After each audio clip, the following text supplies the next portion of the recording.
আসসালামু আলাইকুম। শীতের সবজি বেগুনের চাক ভাজা করবো আর লতি। গ্যাসের কি অবস্থা দেখেন, এখন বেলা বাজে 2:30। আর খাওয়া দাওয়া করতে 3টা 3:30 বাজে যাবো। এখন বেগুনের চাক ভাজা করতেছি। শীতের তো ভালো লাগে তার জন্য।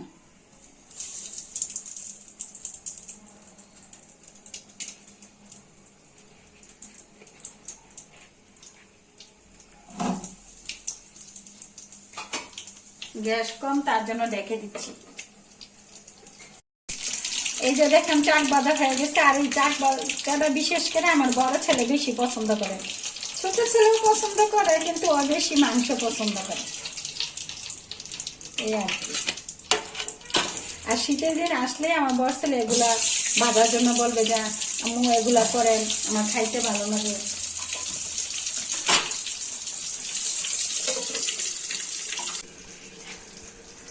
এখন চাক ভাজি করতেছি। আর পাবদা মাছটা আগে লবণ হলুদ মরিচ গুঁড়া দিয়ে মেখে রাখছি, ভাজার সময় সুবিধা হবে, একটা মাছও ভাঙবে না, বুঝছেন? তার জন্য এগুলো আগেই মেখে রাখছি।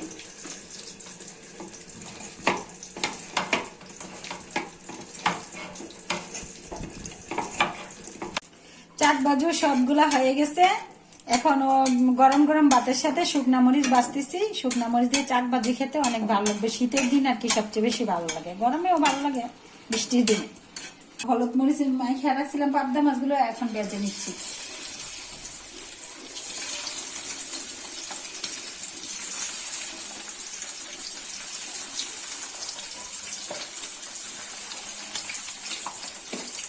পাবদা মাছগুলো সবগুলা ভাজা হয়ে গেছে। এখন পেঁয়াজগুলো ভেজে নিচ্ছি। পেঁয়াজ দিয়ে পাবদা মাছ ভুনা করবো।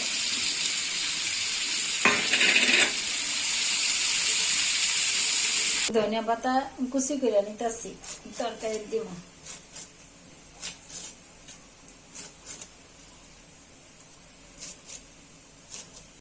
ফালি করে নিচ্ছি, মাছের সাথে দিব। আপনাদের পছন্দ, আপনারা কাঁচামরিচ দেন কিনা, আমার কাছে ভালো লাগে তার জন্য দিই। দিয়ে দিচ্ছি রসুন বাটা পরিমাণ মতো, একটু আদা বাটা, মানে পাবদা মাছ তো, পাবদা মাছ একটু আদা দিলে ভালো লাগে।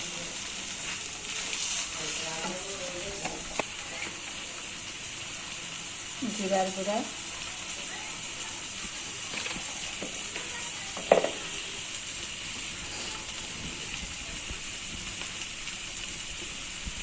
হলুদ গুঁড়া,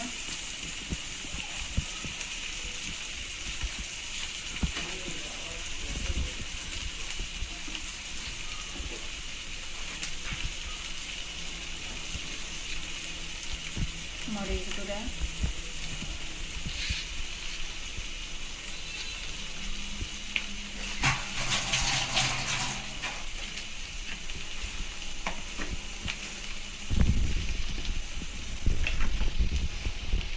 স্বাদ মতো লবণ। আর মাছ ভাজার সময় তো লবণ দিয়েছি, তার জন্য অল্প একটু দিয়েছি। মশলাটা তেলে ভেজে নিচ্ছি।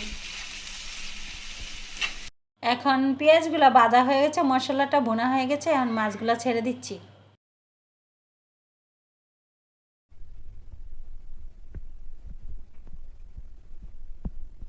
কুচি করা ধনিয়া পাতাগুলো ছাইড়া দিচ্ছি। এখন একটু রেখে দিব, পরে নামিয়ে ফেলবো। বলছিলাম তো লতি দিয়ে আইচা মাছটা রান্না করবো। এখন সময়ের অভাবে রান্না করতে পারি না, গ্যাস নেই, তার জন্য বেগুনের চাক ভাজি আর পাবদা মাছ বোনা করছি। দুপুরের খানাটা এটি দিয়ে চালিয়ে দেব। আজকে সন্ধ্যার নাস্তা মাছের জিলাপি। মাছের জিলাপি যারা চিনেন তারা তো বুঝতে পারছেন, যারা না চিনেন মাছটাকে আগের দিন রাতের বেলা ভিজিয়ে রাখবেন। আর চাউল, আতপ চাউল গুঁড়া করবেন ভিজাইয়া, গুঁড়া করে পরে একসাথে মিক্সড করে সকালে যদি মিক্সড করেন সন্ধ্যার সময় বানাতে পারবেন, ফুলবে। কেউ কেউ খাওয়ানোর ছুটা দেয়, আবার কেউ ছুটা ছাড়াও বানায়। আমি কখনো নিজের হাতে বানাই নাই, আজকে প্রথম বানাচ্ছি। ওর ফুফু গ্রামের বাড়িতে বেড়াতে গেলে বানাই খাওয়াই, তো ছেলে বলতেছে যে মা ইয়া করেন মাছের জিলাপি বানান। পরে ওনারা যে গুলে, ওই গুলাটা ওনাদের কাছ থেকে শিখে নিলাম। আজকে এই প্রথম আমি বানাচ্ছি।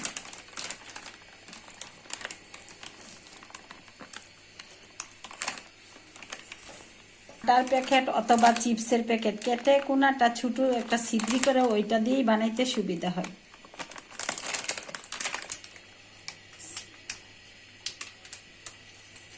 এই যে দেখেন গরম তেলে জিলাপি বানাচ্ছি।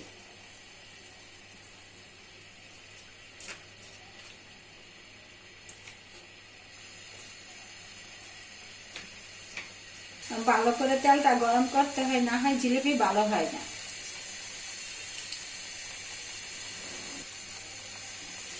এক পাশ হয়ে গেছে, এখন উল্টিয়ে দিচ্ছি।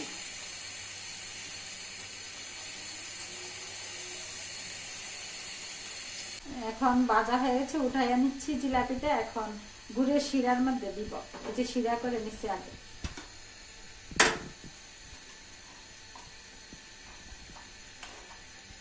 সবগুলো বেজে নিচ্ছি, এরপর শিরা দিয়ে আপনাদেরকে দেখাবো। জিলাপি কড়াই দিয়েছি বানাতে। আর দেখেন আজকে আমি জীবনের প্রথম জিলাপি বানাচ্ছি, তো দেখেন কালারটা কত সুন্দর হয়েছে, খেতে মনে হয় অনেক স্বাদ হবে। জীবনের প্রথম জিলাপি বানাচ্ছি, তো পেঁয়াজগুলো এত সুন্দর হয় নাই, কিন্তু আলহামদুলিল্লাহ ভিতরে অনেক সুন্দর রস টস গেছে। এই যে দেখুন কত ভালো হয়েছে, খেতে মনে হয় স্বাদই হবে। দুপুরে রান্না করব বলছিলাম লতি ইচা মাছ দিয়া। দুপুরটা রান্না করতে পারি নাই, রাতে রান্না করতেছি।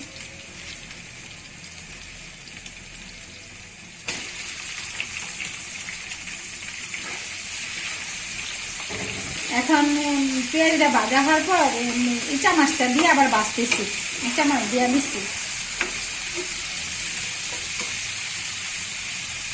এটার সাথে আমি লবণ অ্যাড করব।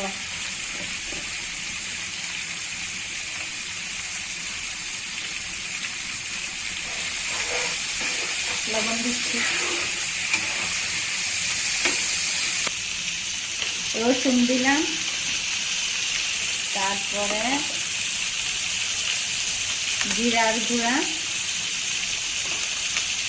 তারপর দিচ্ছি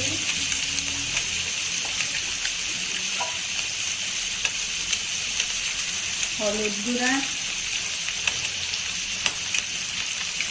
মরিচের গুঁড়া, তারপরে যাতে মশলাটা পুড়ে না যায় একটু হাত দিয়ে মশলাটা কষানোর জন্য গুড় দিয়েছি। এখন নাড়াচাড়া করে কষিয়ে নেব।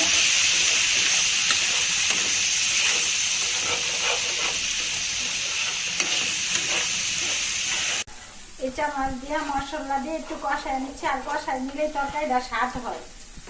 যদি মনে করেন কষানো ভালো না হয় তরকারি স্বাদ হবে না। আর এই লতিগুলা আগেই ভাজিয়ে নিয়েছি, ওগুলো আপনাদেরকে দেখানো হয় না।